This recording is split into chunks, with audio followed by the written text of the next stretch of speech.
नमस्कार साथियों, आज हम पढ़ने वाले हैं हिंदी के विराम चिन्हों का प्रयोग।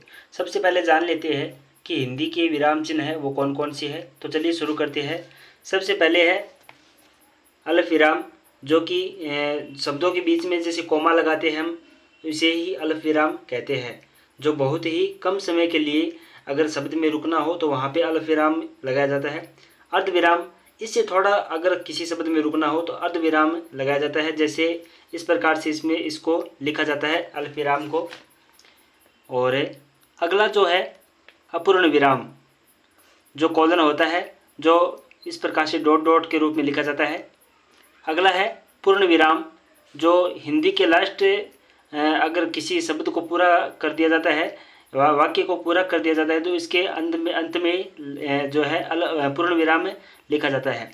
प्रश्न सूचक, जो कि अगर किसी को प्रश्न पूछना हो तो अंत में ये प्रश्न सूचक जो चिन्ह है लगाया जाता है।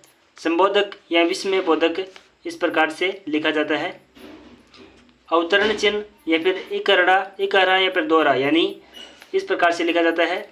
एक है इन्वर्टेड कोमा और ये है डबल इन्वर्टेड कोमा, इसे इंग्लिश में कहते हैं।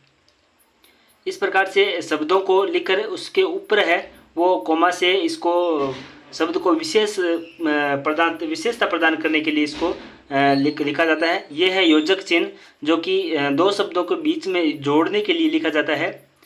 यह है निर्देशन चिन्ह, जो योजक चिन्ह से थोड़ा सा लंबा होता है।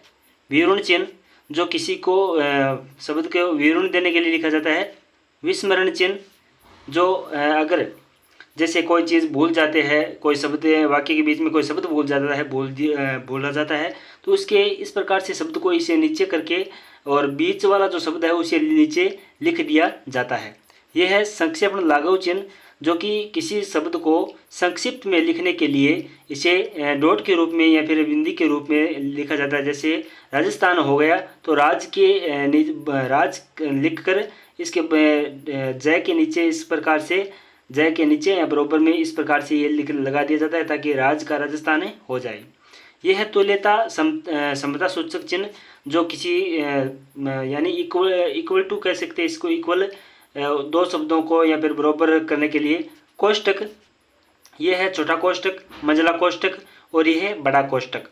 लोप चिन्ह, अगर किसी शब्द को लोप किया जाता है तो इस प्रकार से डॉट डॉट डॉट लिखा जाता है।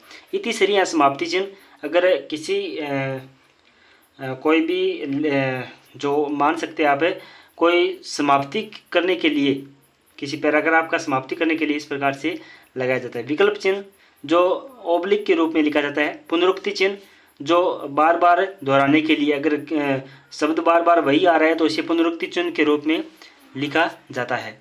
अब बात करते हैं संकेत चिन्ह।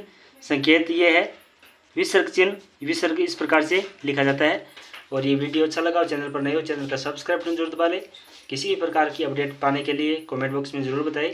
धन्यवाद।